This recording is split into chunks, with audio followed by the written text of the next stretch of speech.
El reinado de los reyes católicos marca la transición entre la Edad Media y la Edad Moderna. Durante su gobierno se establecen las bases de lo que será la futura España, bajo la dinastía de la Casa de Austria. La fractura social de Castilla, motivada por la debilidad política de Enrique IV y por la rivalidad de los bandos nobiliarios, desemboca en una situación de crisis. El bando que apoya a Isabel, hermanastra del rey, inicia una serie de acusaciones y calumnias sobre la impotencia de Enrique y la supuesta ilegitimidad de su hija Juana, que representa el otro bando que lucha por la sucesión. Tras el acuerdo de Toros de Guisando, Enrique IV reconoce a Isabel como heredera del trono de Castilla. Isabel es una mujer con un gran sentido político, que desde un principio no se deja dominar por los nobles ni por los privados del rey. Para fortalecer su posición, decide contraer matrimonio con el infante Fernando, heredero del reino de Aragón. A la muerte de Enrique IV, Isabel se proclama reina de Castilla en Segovia. Lo primero que hace es crear un sólido bando con todos sus partidarios y perdonar a los que se unan a ella. Por otra parte, Juana, apodada la Beltraneja por sus enemigos y rival de Isabel, se casa con el rey de Portugal. Sus tropas invaden Castilla, por lo que el reino se sumerge en una guerra civil que se prolonga durante 6 años. La contienda hace que Isabel otorgue a su esposo poderes tan amplios que permite a Fernando actuar como rey de Castilla. Desde este momento, todos los textos oficiales son redactados en nombre del rey y de la reina. A la muerte de su padre, Fernando se convierte en rey de Aragón e inflige una dura derrota a los portugueses y a los nobles castellanos partidarios de Juana, que pasará el resto de sus días recluida en un monasterio portugués.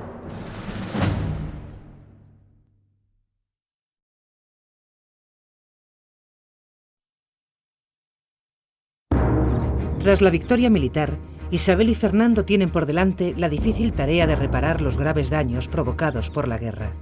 De hecho, poner orden en la sociedad y la economía y reorganizar la vida política y administrativa de sus estados serán las constantes de su reinado y constituirán sus grandes aciertos.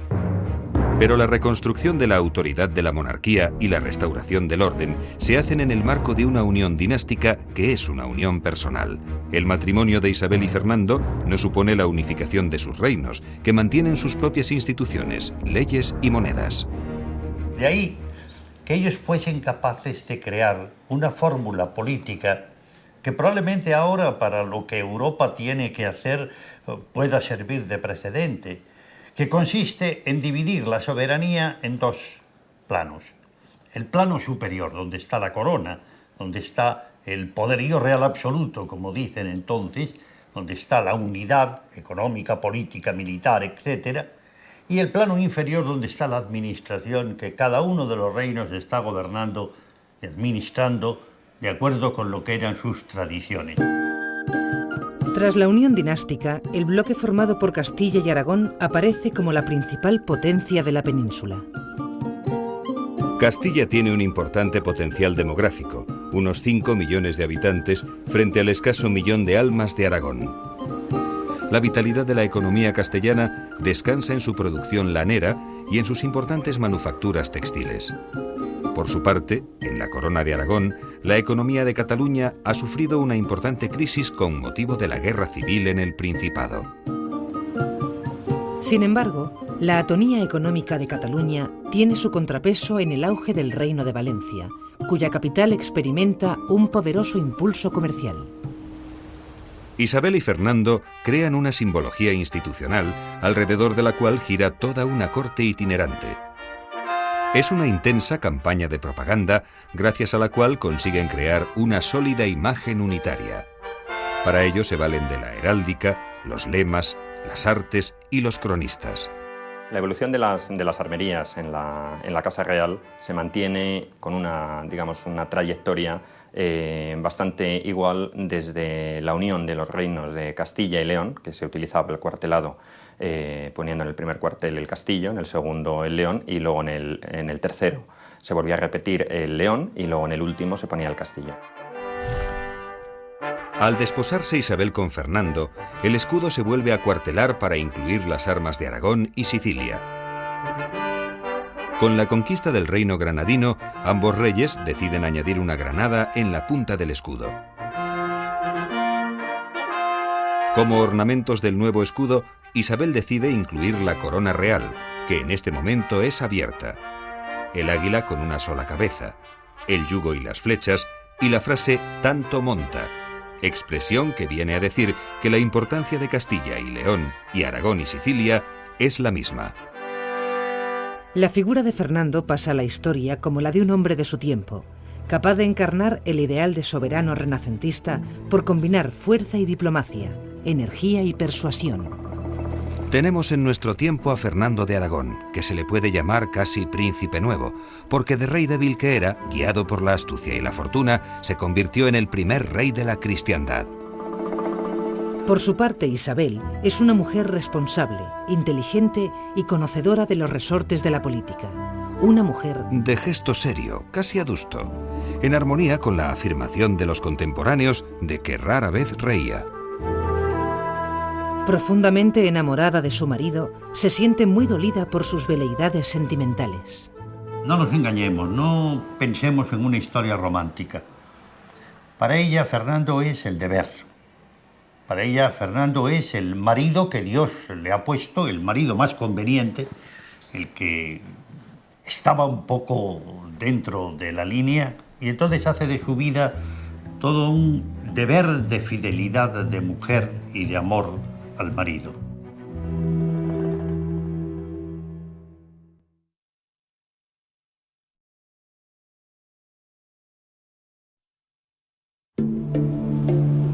El mayor problema al que se habían enfrentado todos los Trastámara fue el legitimar su poder a través del apoyo de las grandes familias nobiliarias. Esto solía desembocar en inestabilidad y guerra civil. Los reyes católicos optan por no comprometerse con ningún bando, de forma que mantienen el estatus económico y los privilegios de los nobles, pero los alejan de la administración. Su estrategia consiste en contentar a todos, incluso a sus enemigos, a través de una política de pacificación y conciliación. Ejemplo del compromiso entre los reyes y la nobleza son las leyes de Toro, que regulan y amplían el régimen de mayorazgo, es decir, la imposibilidad de vender aquellos bienes vinculados al patrimonio familiar. Gracias a esta medida, la nobleza obtiene estabilidad económica y se convierte en un pilar de la corona. Asimismo, los soberanos refuerzan más su poder al asumir las jefaturas o maestrazgos de las órdenes militares de Santiago, Calatrava y Alcántara. De este modo consiguen que los órganos de gobierno se alejen de la influencia de las grandes familias nobiliarias y se profesionalicen. Para encontrar personas con formación que dirijan las modernas instituciones, los soberanos fundan las universidades de Alcalá de Henares, Valencia y Sevilla, que serán las encargadas de formar a los secretarios reales y a toda una burocracia de letrados y contadores que proceden de las filas de la baja nobleza. Son los expertos, pero a fin de cuentas son los que toman las decisiones, son los que redactan la documentación, las instrucciones a los embajadores, los que reciben las cartas, los que pasan al rey los informes, y al final el rey lo que hace es acomodarse a lo que esta gente les dijera. Es que esto es lo que va a traer consigo la división del Consejo en centros, zonas especializadas, que es lo que anuncia después lo que va a ser la monarquía moderna y los consejos de ministros actuales, vamos. Fernando e Isabel controlan los respectivos consejos de Aragón y Castilla. Crean en Granada una nueva Chancillería o Alto Tribunal de Justicia para Castilla, además de la ya existente en Valladolid. El poder del rey se canaliza a través de 3 direcciones distintas. Hay un poder legislativo que corresponde a las Cortes, hay un poder judicial que corresponde a la Audiencia o al Consejo de Justicia y hay un poder ejecutivo que corresponde al Consejo Real. El rey gobierna a través de estas instituciones y no interviene más que en muy contadas ocasiones. Para controlar las ciudades, los reyes potencian en Castilla la figura del corregidor, funcionario nombrado por el rey con atribuciones en la administración de justicia y el orden público. La creación de la Santa Hermandad fuerza armada inspirada en las hermandades medievales y cuyos efectivos aportan las ciudades y villas, tiene por finalidad asegurar la paz en las ciudades y caminos.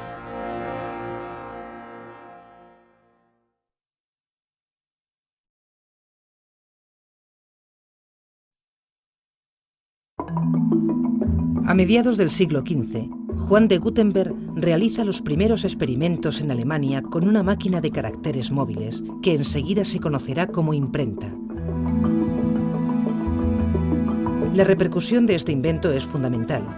Gracias a ella, ideas, libros y noticias pueden estar al alcance de muchas más personas.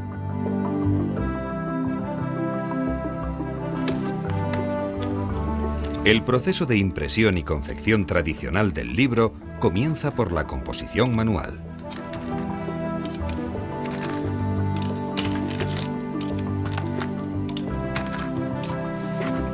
El tipógrafo, teniendo el original de lo que se va a componer delante, va cogiendo los tipos de letras de la caja tipográfica y conformando las líneas de texto según el diseño previo.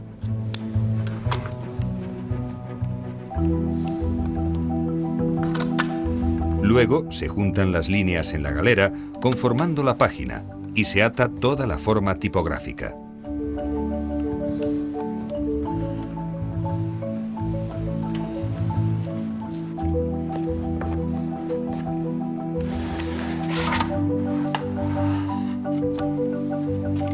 Cada página es entintada individualmente para una tirada de prueba.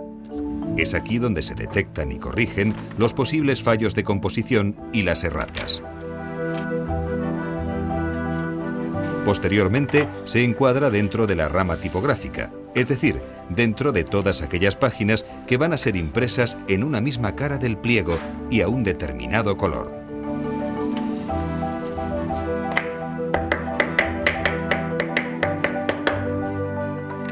Finalizada esta operación, y una vez pasadas las correcciones definitivas a la forma, se mete la rama en la máquina y comienza el proceso de impresión.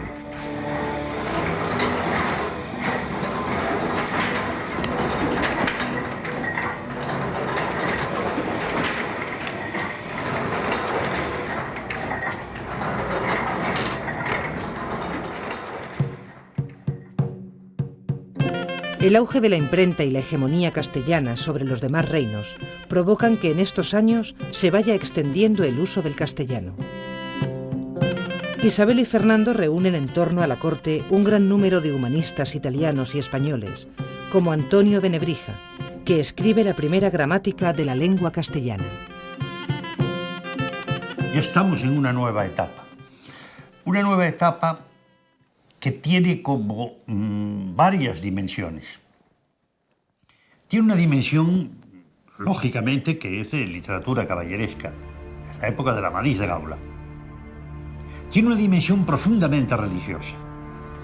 Es el momento del jardín de las nobles doncellas, es el momento de las ejercitaciones espirituales de Cisneros, y luego tiene una versión puramente humana, estrictamente humana, bueno, que es la Celestina.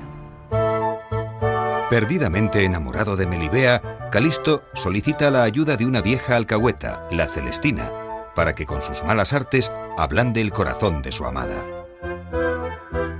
Aunque es poco lo que se conoce de su autor, Fernando de Rojas, se sabe que es un judío converso. El libro es un retrato social que permite entender cómo vive y piensa esta compleja sociedad. Poco a poco, el teocentrismo propio del mundo medieval deja paso al antropocentrismo del Renacimiento. Con esta obra se inaugura la serie de personajes de la literatura española que se han convertido en arquetipos universales: el Lazarillo de Tormes, Don Quijote, Sancho Panza y Don Juan. La monarquía, la iglesia y la nobleza compiten por el mecenazgo de humanistas y artistas. La consecuencia es un florecimiento de la vida cultural que combina formas del gótico tardío, el mudéjar y las novedades renacentistas. En este periodo se inician las últimas grandes catedrales góticas, como la de Salamanca y Plasencia, y se finaliza la de Sevilla. El gótico isabelino es el arte oficial de la época, del que destacan la Cartuja Real de Miraflores, el Monasterio de San Juan de los Reyes en Toledo o el Colegio de San Gregorio en Valladolid. Aparece también un nuevo estilo de decoración con elementos renacentistas, el plateresco, que recibe este nombre porque recuerda las técnicas y filigranas de los artesanos que trabajan con la plata. El pórtico del Hospital de los Reyes Católicos en Santiago de Compostela, el Hospital de la Santa Cruz de Toledo y la fachada de la Universidad de Salamanca son un buen ejemplo de este arte en el que se muestran símbolos y emblemas de la nueva monarquía.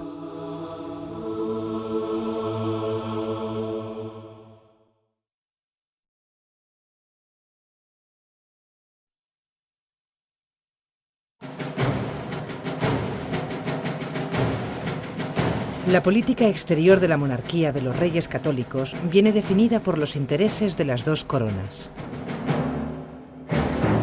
Esta política exterior se materializa en una intensa actividad diplomática, basada en los enlaces matrimoniales de los hijos de los Reyes Católicos con las potencias aliadas y en numerosas campañas bélicas que sustentan un ejército que se hará permanente. Castilla prosigue la reconquista que le lleva a la ocupación de Granada y al norte de África. Por su parte, Aragón es una potencia mediterránea, cuya expansión se orienta hacia Italia. Allí, la pugna con Francia por el dominio de Nápoles lleva a Fernando a promover la Liga Santa, que incluye al Papado, Milán, Venecia y el Sacro Imperio. Para Fernando, Europa tenía que ser mediterránea. O sea, él lo que estaba tratando de construir, es la herencia de la corona de Aragón, era un gran mundo mediterráneo que cerrase todo lo que llamamos hoy el Tirreno, con el Golfo de Lión, incluso las costas del norte de África, para crear ahí el gran elemento que, unido a los otros tres que componían Europa, Francia, Alemania e Inglaterra, pudiera establecer lo que él llamaba el equilibrio de la cristiandad, defendiéndola de la amenaza grande que entonces eran los turcos. De la mano de Gonzalo Fernández de Córdoba, el gran capitán, artífice de la victoria española en Italia, aparece una concepción nueva de la guerra. Es una estudiada táctica que consiste en trasladar en el campo de batalla el protagonismo de la caballería pesada a las unidades de infantería. Estas combinan la potencia de fuego de los arcabuceros con las temibles lanzas de los piqueros. Esta es la base de los famosos tercios españoles, unidades que darán a España la supremacía militar en Europa durante siglo y medio. Este es un arcabuz, el arma por excelencia o más generalizada durante el siglo XVI y parte del XVII. Tenía la caja, porque esta pieza de madera mal llamada culata, su nombre en armería es caja, que se compone de la caña o afuste, la garganta, hueco de la llave y la cureña. Y la parte terminal recibía un nombre bastante eufónico, la coz.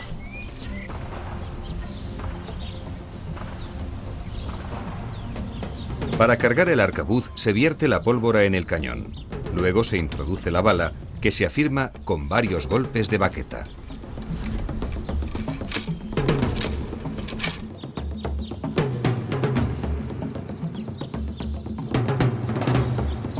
Se ceba la cazoleta, se cierra la cobija y se aviva la mecha.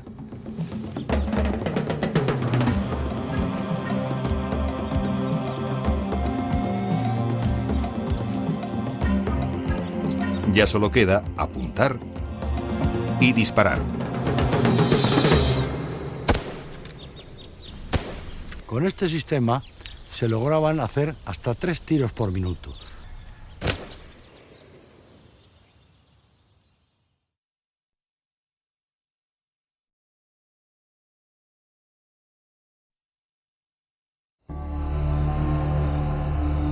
...1492 es una fecha clave para la historia de España.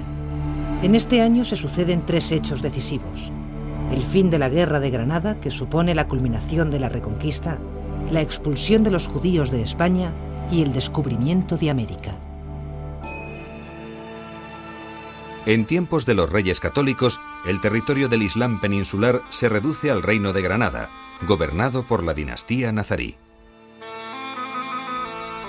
Fundado en el siglo XIII, su pervivencia durante más de 200 años solo se explica por los grandes tributos en oro que pagaban a los reyes de Castilla. En este momento, su población es de casi 750.000 habitantes. Con la consolidación de la unión dinástica, el reino nazarí se convierte para la nueva monarquía en un asunto de Estado.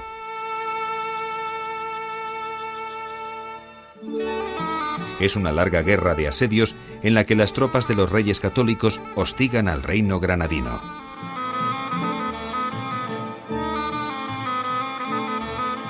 La contienda finaliza cuando Boabdil entrega las llaves de la ciudad, tras arrancar a los reyes la promesa de que respetarán a la población musulmana. Tomad, Señor, las llaves de tu ciudad, que yo y los que estamos dentro somos tuyos. El rey don Fernando recibió las llaves y diólas a la reina. La reina las dio al príncipe.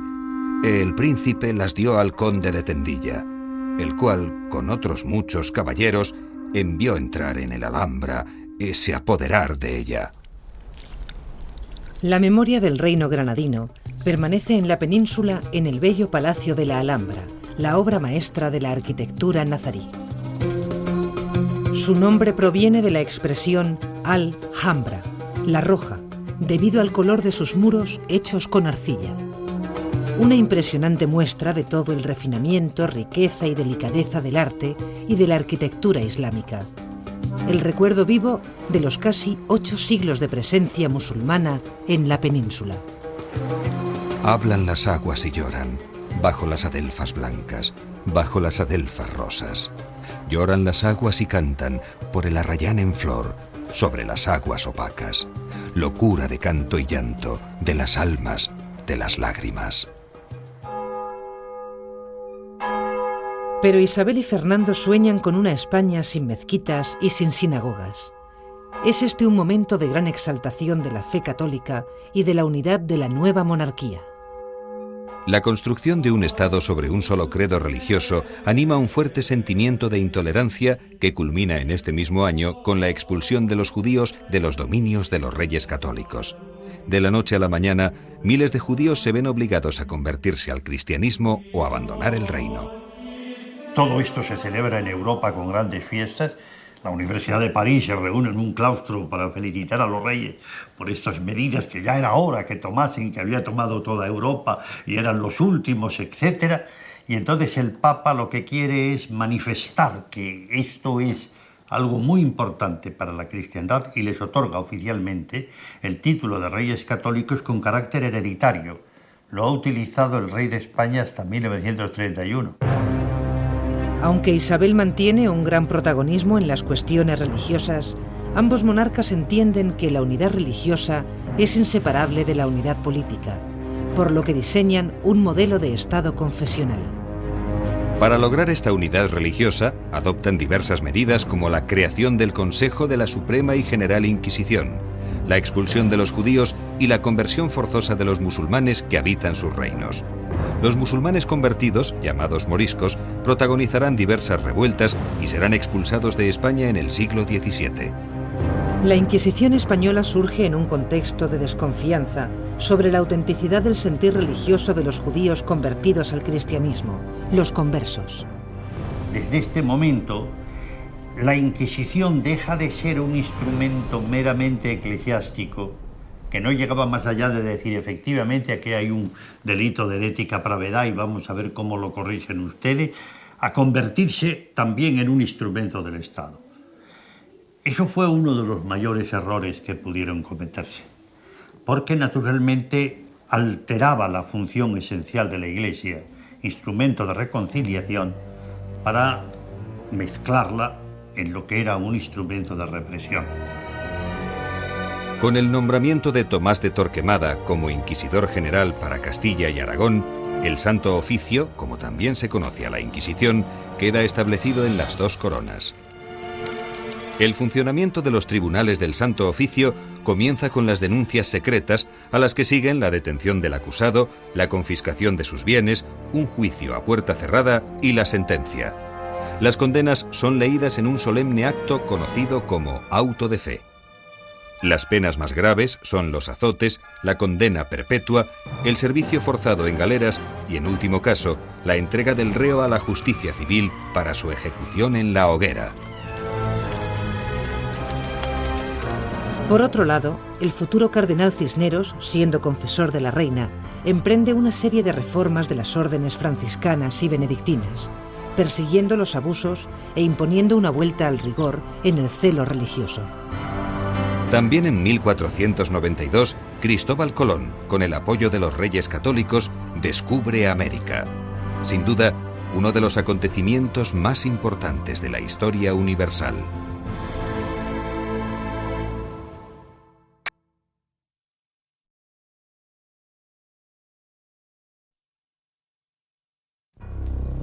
Tras la muerte de la reina Isabel, la unión dinástica entre Castilla y Aragón se tambalea. Estando Isabel ya en la cama esperando morir, dicta el testamento. En un momento determinado se interrumpe y, dirigiéndose al escribano que toma nota, le dice: Muchas veces me he preguntado qué tengo que agradecer más a Dios en esta vida. Queda un momento pensando y añade: El marido que me dio, el mejor rey de España. Fernando renuncia al título de rey de Castilla y concierta su matrimonio con Germana de Foix, sobrina del rey de Francia. Juana, hija de los reyes católicos, hereda la corona de Castilla, pero su marido Felipe el Hermoso acuerda con Fernando marginarla del poder. Declarada Juana incapaz, Fernando se retira a sus dominios en Nápoles. Felipe, esposo de Juana, fallece poco tiempo después y se instaura un periodo de regencias alternado entre Fernando y el cardenal Cisneros. Fernando invade Navarra e incorpora los territorios a la corona de Castilla. Tras una ardua labor política, Fernando fallece y deja una poderosa monarquía de alcance europeo lista para asumir el desafío de la expansión ultramarina.